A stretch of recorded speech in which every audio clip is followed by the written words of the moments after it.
নমস্কার, আশা করি সকলেই ভালো আছেন।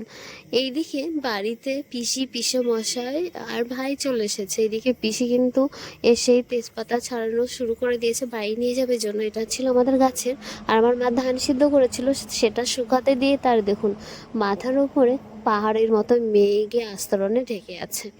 আর এইদিকে মাঝে মাঝে রোদও দিচ্ছে, আর যেহেতু সেদ্ধ করে ফেলেছে আর কি করার আছে। তো এইদিকে রসুন, পেঁয়াজ আর আদা আর কি কোচানো, এইদিকে লঙ্কাও ভেজানো। আর এইদিকে এই যে চিকেনটা কিন্তু পরিষ্কার করে ধুয়ে রাখা রয়েছে। আর এইদিকে একটা জিনিস দেখায়, আম তো প্রায় পেকেই গেছে। আর এই দেখুন আমাদের ছোট্ট ছোট্ট আমগুলো পাকার নামই নেই, আর এটা বড়ও হবে না। তো এই দিকে চলে আসলাম রান্নাঘরে। মেজো কাকি কিন্তু মাটন কষাচ্ছে। আজ হবে কিন্তু মাটন বিরিয়ানি আর চিকেন হচ্ছে কষা।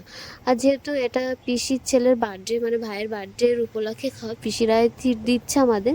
তো এটা বিরিয়ানির হাঁড়ি। আর এই যে চাল ভেজানো আছে, আর 3টে শসাই ছিল স্যালাডের জন্য। তারপরে ঘরে চলে আসলাম, এসে দেখলাম নসুদার পার্স। সেটা কি আর ছাড়া যায়? চলুন দেখি নসুদার পার্সে কি কি আছে। তো আস্তে আস্তে বের করলাম, দেখলাম পুরনো, মানে অনেক আগের এই 5 টাকা, এগুলো চলে যদিও সচরাচর, কিন্তু দেখুন এই টাকাগুলো না দেখাই যায় না। তো এইগুলো নাও কালেক্ট করে রেখে দিয়েছে। আর ওই পুরোনো পয়সাগুলো কালেক্ট করতে খুব পছন্দ করে। ওই যে 20 টাকার কিন্তু কয়েন, 50 পয়সা, এই যে 5 টাকা 10 টাকার নোটগুলো, এগুলো সচরাচর কিন্তু এখন খুব কমই দেখা যায়। তো এগুলো গুছিয়ে রেখেছে। আপনারা অবশ্যই কমেন্ট করে জানাবেন যে নসুর কাছে টোটাল কত টাকা আছে। তো আমি দেখলাম এলোমেলোভাবে বা ফোল্ড করা ছিল, সেইগুলো আমি ঠিকঠাক করে আর কি গুছিয়ে রাখছিলাম আর কি। তো এইদিকে যে 50 পয়সা, আর এই যে টাকাটা না, এটা কিন্তু মাছ থেকে ছেঁড়া আছে, মানে সাইড থেকে একটু করে ছেঁড়া আছে। ওই যে দেখুন, বোঝাই যাচ্ছিল একটু। তো এই যে টাকাটা আমি সুন্দর করে গুছিয়ে আর কি পার্সে রেখে দিয়েছি। কিন্তু ব্যাগটা না আর ভাঁজ হচ্ছে না, যতবার ভাঁজ করার চেষ্টা করছি ওই দেখুন আবার খুলে যাচ্ছে। ও আর ঠিক হবে না। তো যেমন জিনিস আমি সেইভাবে আর কি রেখে দিলাম, নাহলে পরে সে চিৎকার চেঁচামেচি করবে। তারপরে এদিকে কিন্তু কাকির বোধহয় রান্না প্রায় কমপ্লিট। ও দেখলাম শুধু সাদা প্লেন রাইস আর মাটন কষা নিয়ে চলে এসছে।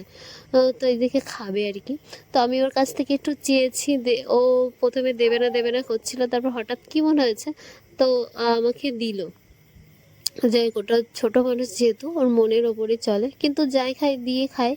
আর একটু আমরা তো মাঝে মধ্যে একটু দুষ্টুমি করে আর কি। তো কাকির এখানে দেখি কাকি আমাকে ডাকছিল যে আমার কিন্তু হাঁড়ি কমপ্লিট হয়ে গেল, তুই তাড়াতাড়ি আয়। তো এসে দেখি সত্যি কাকির 2টো লেয়ার হয়ে গেছে, এটা লাস্ট লেয়ার চলছে। তো এইদিকে এখন ছোটো কাকি চিকেন কষা বানাচ্ছে। আর আসলে ছোটো কাকি কিন্তু মাটন খায় না, চিকেনটাই খায়, তো ওই জন্য কাকি চিকেনটা করছে। আর এদিকে মেজো কাকি বসে কিন্তু লেয়ারটা দিচ্ছে। এই যে এখন সমস্ত কিছু রেডি হয়ে গেছে। আর এই সাদা ভাতটা হচ্ছে প্লেন যে রাইসটা, সেটা কিন্তু ছোটো কাকির জন্যই তোলা রয়েছে, কিন্তু যেহেতু মাটন খাবে না, তো ওই জন্য বিরিয়ানিটা কাকি আর খায়নি। তো এইদিকে গোলাপ জল, কেওড়া জল, এই যে এদিকে ঘি, তারপর মিঠা আটো, সমস্ত কিছু যা যা আর কি দিতে হয় সমস্তটাই দিয়ে দিল কাকি। এদিকে দিয়ে দেওয়া হচ্ছে।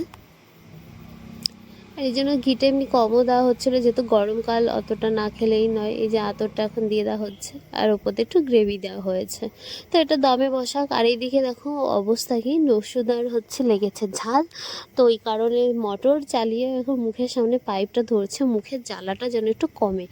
তো ওইদিকে কথা বলতে বলতে কাকির সমস্ত কিছুই কমপ্লিট হয়ে গেছে। এই যে ঢাকনা দিয়ে দিয়েছে, এবার দেবে হচ্ছে দমে বসাতে হবে, চিকেনটা হলে দমে। আর দেখুন কত বড় গামলাতে আমরা খাচ্ছি চিকেন কষা। এই যে ভাইও চলে এসছে, এইদিকে আমরা খাচ্ছিলাম চিকেন কষা, মানে কেমন কি হয়েছে সেটা আর কি শুনছিলাম। তো কিছু সময় পরে যে বিরিয়ানি কাটা শুরু হয়ে গেছে, এটা চিকেন কষা। এই যে আমাদের মহারানী এখানে হাজির, সবাই খাচ্ছে, ওকে বাদ যায়। তো এই যে আমার প্লেট এটা, আমি খাওয়া শুরু করে দিয়েছি, আর ওকে 1 পিস একটু মাংস দিয়ে দিলাম। তো সত্যি ঘরোয়াভাবে বিরিয়ানি সত্যি খুব সুন্দর হয়েছে। আমরা এইভাবে খেতেই খুব ভালোবাসি সবাই মিলেমিশে। তো এইদিকে দেখো আমি নিচে বসে পড়েছি, আর ওইদিকে টেবিলে কাকা, ভাই, পিসেমশাই, পিসি, মানে যে যেখানে পারছে বসে পড়েছি। বেলা হয়ে গেছিলো, খিদেও পেয়ে গেছিলো।